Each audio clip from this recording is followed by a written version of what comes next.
Dan Quintana. So we have Dan Quintana next. Nobody really knows how an Australian ended up in Norway, but he is indeed senior researcher in the Department of Psychology at the University of Oslo. And he has quite diverse research interests, including things like the measurement of heart rate variability, autism spectrum disorder, oxytocin, or as we all know it, the cuddle hormone, but don't call it that because Dan will get angry, and especially meta research. And many of you may know Dan as the co-host of the research methodology focused podcast, Everything Hurts, where he has unsuccessfully tried to convince James Heathers that meta-analysis is not just all bollocks. Anyway, so Dan will now talk about the Metameta package and tell us how to make meta-analysis even more awesome and informative than they already are. So please take it away. Thanks for the introduction, Wolfgang. Okay, now I'm going to share my screen and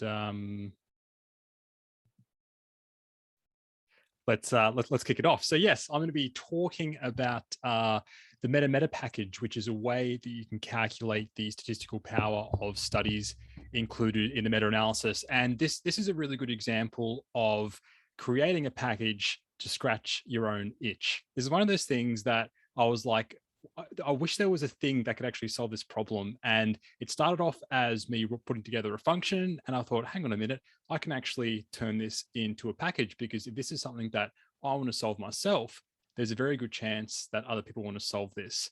And it was just, I thought it was just a great experience for the first time putting together a package, and made me appreciate all the hard work that people like Wolfgang and James do when it comes to the packages which contain a whole bunch of functions, because this particular package only contains three or four, so it's quite small in comparison. But so it was a great experience for trying to actually solve a problem that I had, and thinking that it can be helpful for other people to solve their problem. So one of the most common things that you hear when you talk about meta-analysis is people say, oh yes, it is garbage in and garbage out. You have to be very careful about the sorts of studies that you include in your meta-analysis. A really good example recently is there's a lot of discussion at the moment about the use of ivermectin to treat COVID, and a lot of this is based on a preprint, or based on a lot of preprints on some very questionable meta-analyses, which include very, very questionable studies. And when you take a close look at these meta-analyses, for example, once you actually remove these questionable studies, there seems to be almost no effect of ivermectin. But when it comes to actually doing meta-analyses in general, one thing we always have to consider when it comes to including, or what studies to include, is how do we actually set our thresholds of the studies to include? And for the studies that we're including, how do we actually understand the evidentiary value of the studies that we're including? And a lot of these things, I mean, there's quite a lot of checklists that are available for the sort of ways you can actually look at study quality. Quite a lot of these things have a certain element of subjectivity. Now, one thing that I wanted to look at, or one thing that is quite a big concern in primary research, is statistical power.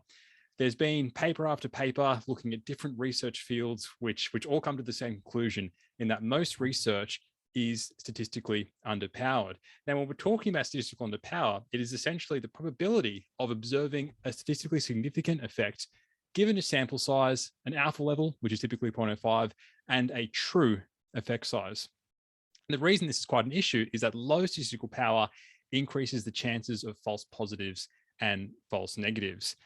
Conventionally, in a lot of research fields, you tend to aim for 80% statistical power. In other fields, it's up to 90 or 95%. But for a lot of fields, it's 80% statistical power. However, when you look across psychology and neurosciences, quite a lot of these papers, the median power is around 20%. And it's been slowly improving, but still in a lot of areas, it hasn't improved much at all, which is a massive concern, because we have this much larger risk of false positives and false negatives. I came across this way of visualizing power for meta-analysis studies. So say you run a meta-analysis, And for assuming that the summary effect size is the true effect size, and we're going to come back to that issue a little bit later, you can actually calculate or you can calculate and visualize the power for all the studies included using it's called a sunset plot, which is essentially an adapted funnel plot, which you may have seen. Funnel plots are quite common in meta-analysis, but the sunset plots are an adapted funnel plot, and it calculates the power corresponding to a given standard error, and it's used by a two-sided wall test. So you can actually see, looking at this figure here, that there is quite a range of statistical power. So there's a few studies which are around that 80% mark, but quite a lot of these studies in this example meta-analysis have quite low statistical power. Now, by default, you can actually specify what the true effect size is for the sunset plots, but by default, it uses the summary effect size. Publication bias and effect size inflation is a massive issue in the biobehavioral sciences. Here's a great visualization which shows on the top the studies which don't have pre-registration and the effect sizes that you find, but magically, once studies begin getting pre-registered, they magically shrink, because by when you actually pre-register your studies, you're reducing analytical flexibility. And once you reduce analytical flexibility, then your ability to use questionable research practices to get your study across that magical 0.05 threshold is reduced. So we have this big issue within a lot of the sciences in that a lot of the effect sizes that we're reporting are inflated. And this has implications for meta-analysis, obviously. So the summary effect sizes that you see in a meta-analysis, if you're not accounting for publication bias, can be inflated. There are various approaches for creating effect sizes which are adjusted for publication bias. That's not the topic of this talk. So you can do that. But if you're not actually doing any adjustments for publication bias, then there's a very good chance that the effect size that you, the summary effect size is inflated from what the true effect size is. So this has implications if you're going to actually calculate power. So if you're looking back here and you're calculating power based on the summary effect size, then this may actually be an inaccurate reflection of what the statistical power of a study is. So if we're looking at a primary research study, one really good way of thinking about power is that it sits on a curve, and power, the sensitivity of your test changes depending on what your hypothetical effect size is. So in this given example, if your hypothetical effect size is 0.05, then you have quite high statistical power, and it's even higher if your hypothetical effect size is larger. But if your hypothetical effect size, which in the psychological sciences at least tend to be quite small, then your power is quite small as well. So it's really important to consider and think carefully about what true effect size that you're using. Okay, so this brings us to how we actually would do our analysis within Metameta, or within the package. So say we have a series of studies and a series of effect sizes, which is in the YI column. And we have there are two main ways that you can analyze and enter your data. The first way is by entering your effect sizes for each study and your lower confidence interval and your upper confidence interval. And the great thing about this is these things, this is commonly reported in meta-analysis. So for instance, here is just the sort of output that you would typically see in a meta-analysis. We have our effect size and we have our upper and lower limit. So all you have to do is extract these values from a reported meta-analysis. But of course, if you want to run this on your own meta-analysis, you can do it yourself. So one of the there are two main ways why I created this tool. One is to assess published meta-analysis to look at the evidential value of published meta-analysis, but also to actually apply it to meta-analyses that you're running. We've just published a preprint, which for the first time we've actually applied this tool, and it's really interesting actually looking at the power of studies that we included.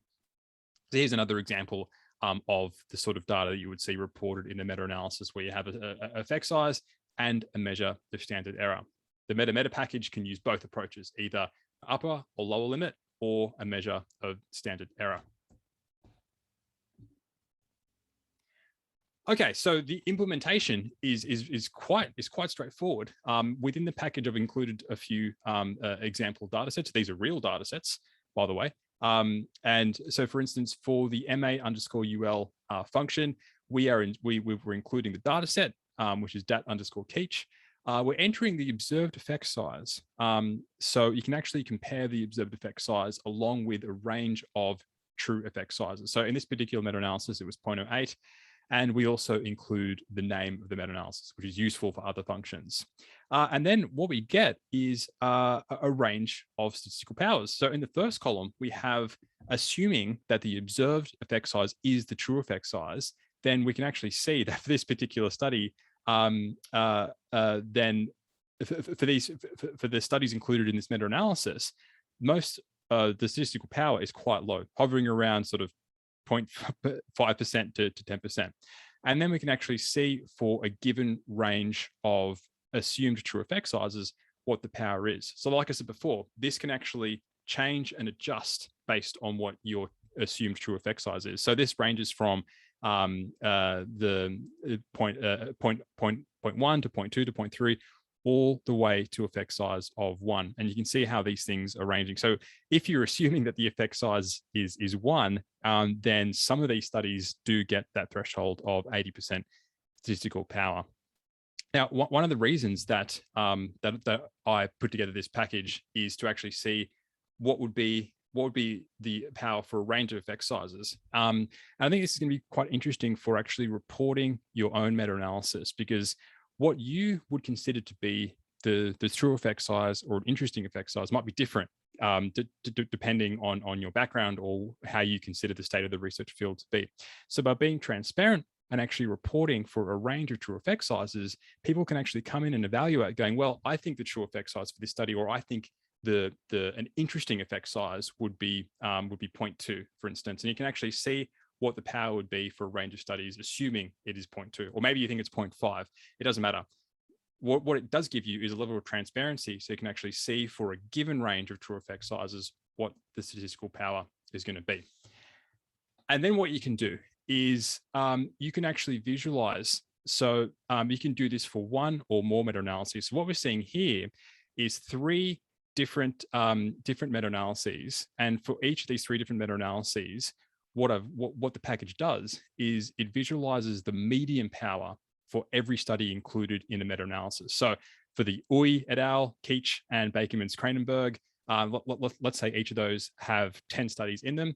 And what we're seeing here is a visualization of the median power of all the studies there. So at a glance, you can actually see, so I originally put this together to see for a given research field, if a given research field has 10 meta-analyses, at a single glance, you can actually see, okay, for all the studies included in these meta-analyses, what is the statistical power for these studies, assuming a range of effect sizes. So we can see here that we've got the observed, assuming that the observed effect size is the true effect size, and also a range of effect sizes here. And of course, another alternative is you can simply just report, if you're doing your own meta-analysis and want to report that, you can just do one column. You can actually visualize for yourself, and you can say, okay,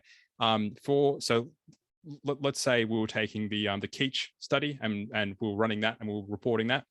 Here we can actually see, well, assuming an effect size of around 0.7, then maybe the studies here on average had quite high statistical power. But then assuming that for your research field, if you think the effect sizes are quite small, then your power is quite small on average.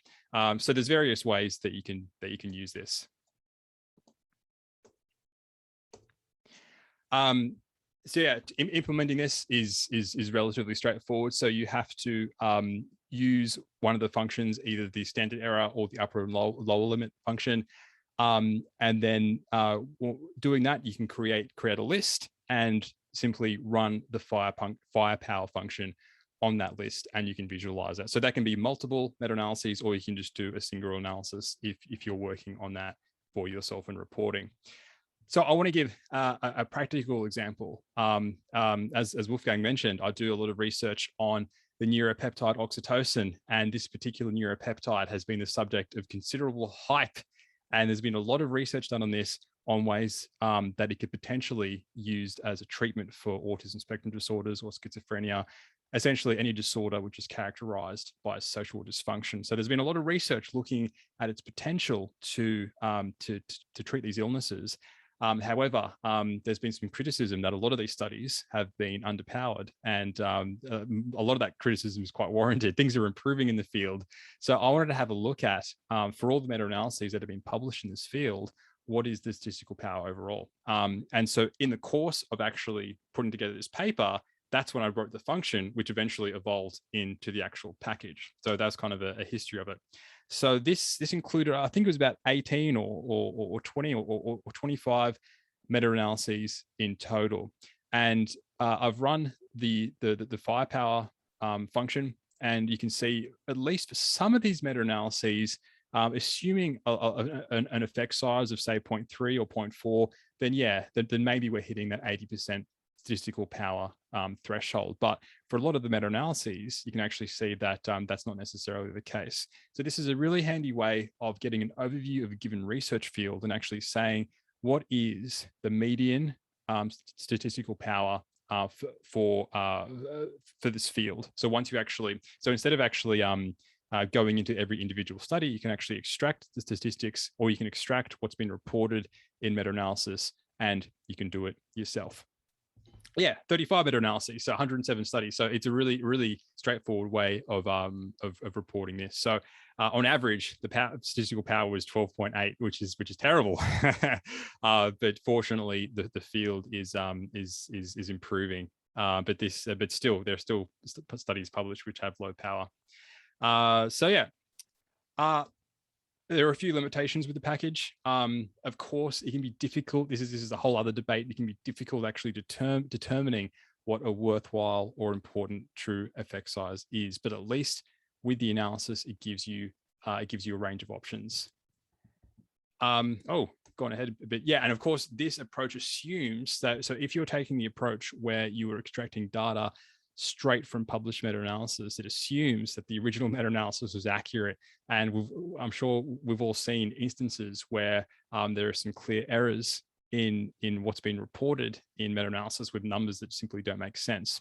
So there is a risk, if you're doing this and if you're extracting data, that you're extracting incorrect data. Of course, if you wanted to do this, you could go in and you can recalculate these numbers yourself, but that will take a lot of time if you want to do that. However, if you're doing it and you're simply extracting numbers that have been reported in meta-analysis, then that's one risk that you're taking there. So if you're interested, I encourage you to take Metameta for a spin, put in your own data, use some of the example data that's there. And if you're thinking you're doing meta-analysis, then you can report you can extract your data, and you can create your firepower plot, and you can include that within your study. So yes, there's if I talk about meta-analysis a lot on Twitter and on the podcast, and yet my co-host is not a fan, so that leads to some very, very interesting discussion. So yes, very interested to hear any questions that people may have, and thanks all for your attention. Thank you for this very interesting presentation, and also for creating this package. Let's see if there are any questions in the chat. Or there's one. Is there any package that extracts the data from forest plots to speed up the process? Not that I know of. You need some sort of optical character recognition to do that. In principle, it would be possible, but not that I know of. Do you know of anything that would do? I mean, there are tools for extracting, like from scatter plots data, right? Like digitizer sort of software and R packages. I'm not aware of any one of those that is geared towards extracting data from forest plots. So I haven't looked at all of these particular tools that carefully, but I'm not aware of this. And well, that would be a nice R package. Yeah. I think that also speaks to the importance of, or how useful it is to actually post your raw data. The thing I love about meta-analysis is that there's no reason why you shouldn't be showing your data publicly, because you're already extracting data which is public. So it should be the norm, I think, to actually report your data, say, as a CSV file, which would make this sort of analysis with this sort of package very easy, because you can simply extract the data directly, rather than trying to copy and paste from a figure, which shouldn't have to be the case.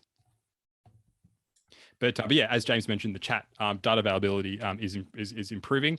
And whenever I review a meta-analysis, I encourage the authors just going, hey, like the data is already there, it's already public. Can you please upload the data to actually that you use to calculate meta-analysis? And they, unless they're reporting data from an unpublished study, there is no reason for them to say no, because the data is public. So if you're reviewing meta-analysis, I encourage you to ask authors to do that, because it'll make the reanalysis of the data much easier. Got a great question of the pre-registration process. Yes.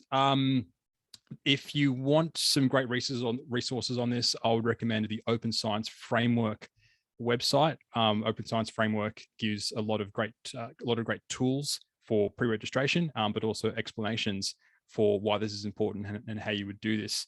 So pre-registration you can do for primary research studies, where you pre-specify what your hypotheses are and your approach for how you're going to answer your research questions. But pre-registration, I think, is also very important for meta-analysis as well. Prospero is one particular place where you can pre-register meta-analyses, but they have to be related to medical interventions. However, you're free to pre-register your meta-analysis on a place like Open Science Framework, where you can pre-specify your search terms, for instance, and how you're going to approach that. But if you're interested in learning more about pre-registration, I'd encourage you to check out Open Science Framework.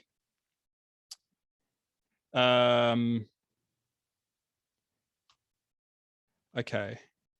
How do you deal with two or more meta-analyses about the same research topic? Yeah, look, that really just depends on how similar you think it is. So for instance, in the analysis that I did, I made sure not to include any duplicate studies. So all the studies were unique. So, I mean, yeah, it really just depends on how similar you think these topics are. Yeah, I hope that answers your question, George. Any final questions? I may have one. So if I just play devil's advocate here for a moment and I say, well, who cares if the power of the studies is low? We just need enough of them. And that's what we have meta-analysis for, to combine them, right? So what's the problem here? Well, I think the problem is the studies that have been included, that it's quite likely that they're false positives or false negatives.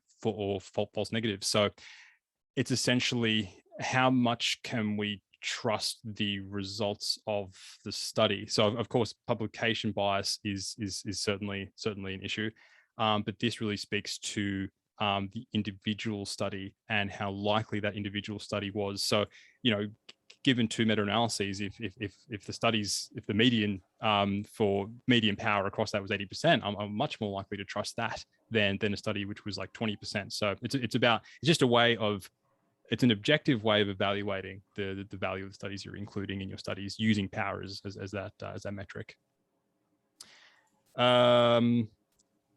There's a question from Diego: what type of effect sizes can be used? I mean, yeah, any sort of effect size where you can actually get the measure of effect and some sort of measure of standard error, you can put in there. So that is possible. Yes. All right, then I think we need to move on.